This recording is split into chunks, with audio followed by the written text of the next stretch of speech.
Welcome to the Defense and Aerospace Report. I'm Fagam Radian here at the RAND think tank for the annual West Coast Aerospace Forum, put together each year by this great think tank, the Center for Strategic and International Studies, the Mitchell Institute, Aerospace Corporation, as well as MITRE Corporation. We're out here to cover the Reagan National Defense Forum, where our coverage is sponsored by Boeing and Leonardo DRS, and it's our honor to be talking to two senior leaders from two great federally funded research and development corporations, Dr. Bill LaPlante, former Air Force Acquisition Executive, who heads the MITRE Corporation, and Dr. Jamie Morin, former CAPE chief at the Pentagon, who is the Space Policy Center's chief over at the Aerospace Corporation, the corporation that brought to us the term Aerospace, as you told everybody last year. It was a pleasure. We had a great interview last year, and we were talking about hypersonics.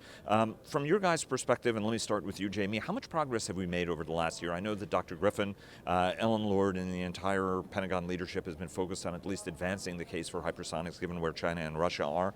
Talk to us a little bit about how you would grade that from your professorial standpoint about how much progress we've made. So I think the biggest questions that we have to watch in terms of hypersonics are both development of technology and development of an understanding of how we would operationally employ the capabilities. There's some tendency to think about this in terms of if another nation is developing capabilities in these areas, we have to too. It's really a question of what do we need to execute our national security strategy, our national defense strategy, our concept of operations. And the department's working this from both angles. There's a lot of technology development activity going on. My colleagues at Aerospace are engaged in that, and modeling and a whole bunch of other activities. But then there's also a lot of thinking going on across the services about how these capabilities would fit into the portfolio. But we still have a lot of work to do in terms of demonstrating that we can deliver operationally relevant capabilities at affordable costs in a scheme of maneuver, a concept of operations that fits with the rest of the joint force. So that's the work ahead. Bill? Yeah, I would give it actually a good grade. What I would say has changed in the past year, and I give Mike Griffin the credit for it. He has changed the conversation on hypersonics, and actually you're starting to see very good CONOPS developed by the warfighters using hypersonics. To be honest, the CONOPS for hypersonics for decades was sort of not very good. It was sort of, let's find a scenario where 10 minutes in flight time makes all the difference in the world, and we'll show you that. It looked like a solution looking for a problem. They're past that now. But Jamie said something that's really important. You know, the issue is going to be cost. It's how much is it going to cost per round. A glide vehicle has to have a booster. Okay, so if you have a booster that costs $15 million, that's a $15 million hypersonic glide weapon.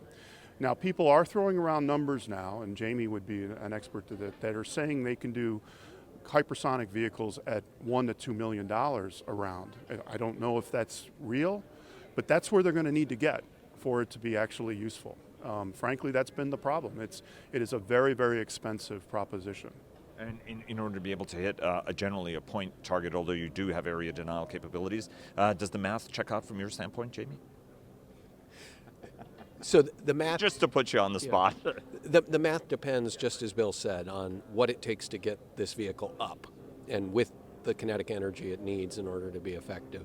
We've seen a lot of reduction in the cost of space launch. A lot of the technologies and manufacturing that are delivering lower cost space launch would be applicable, but it's a different problem set than the building a fixed launch base where you can, deliberately deploy these things. If you're going to use them in a militarily relevant way, it's going to look more like a ballistic missile submarine or a mobile ballistic missile launcher, that the Army might field, and that doing that with a cost point that is acceptable is a different problem set than, say, an Electron launch or a similar small space launch company that will be operating from a known location and can do a lot of cost takeout associated with that. Let me ask a question to the both of you. Bob Martinage is here, former senior strategist for the United States Navy for a long time. He's now with Telemus. One of the questions he asked was whether the notion of even agile basing is something that's possible, and both of you guys are looking at big complex problems and how to solve them. And his point was, he's not necessarily sure that that notion that the United States Air Force is going to, of small, agile units moving all over the Pacific, is going to work. So the question was, look, in the first island chain, is it even reasonable to assume that that kind of a strategy is going to work? Do you guys think that that is a workable strategy at this point, or do you think that the confluence of hypersonics and some of these other capabilities at the end of the day will allow the U.S. Air Force that freedom of maneuver, and U.S. forces in general are going to be possible? And let me start with you, Jamie. So it's a really tricky question. And there's no question we can get better in terms of agility and mobility of our operating locations. And both the Navy and the Air Force are doing a lot of work there. The Army is doing a lot of thinking about it as well, particularly with a focus on Europe, where if we ended up in a conflict with the Russians, they have a lot of weapons that could strike our fixed bases.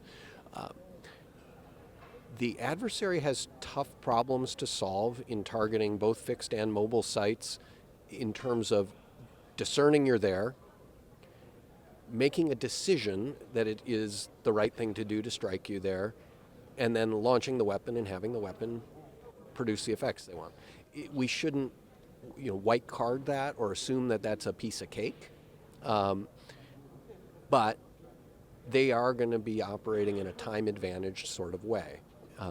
It's easier to pull a trigger than it is to put on a bulletproof vest.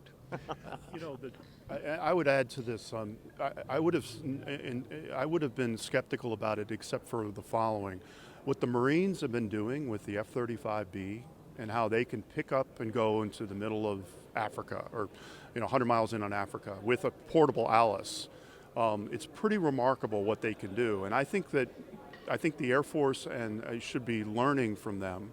I mean, what the Marines are really pushing the envelope on things like agility and basing. And again, if people probably should pay attention to what they've been able to do with the F-35Bs in basically picking up and going places you would never expect. Mm-hmm. And in fact, one of Jamie's former deputies at Cape, who's now retired, General Rooster Schmidl was driving this incredible experimentation they were doing, and just, let's go from a flat deck into 100 miles into Africa and just land and repair and do maintenance. So I think it's worth looking at. I will tell you, it also needs to be looked at. Looking at the first island chain, we should be doing that. It's provocative, yes. It may be hard, yes, but we need to do something different. And General Kilo of the Pacific Command, Pacific Air Force discussed that. Let me quickly, because it's starting to rain here, let me quickly ask you one quick question. Your panel on space. Obviously, Space Force, we're now going to U.S. Space Command has stood up. We're looking more toward a Space Corps. The question is whether or not eventually there's going to be a U.S. Space Force. What's the right way to do this from the standpoint of both of you? Because there are a lot of concerns that the way that Space Force will get set up that doesn't include National Reconnaissance Office and other capabilities is actually the wrong way to go about it. So I think the fundamental thing to keep in mind on space organization is that we need to be able to do two things simultaneously. We need to continue to increase the degree to which space capabilities make the joint force highly effective, and we need to be able to defend our ability to produce those capabilities even if an adversary is threatening them.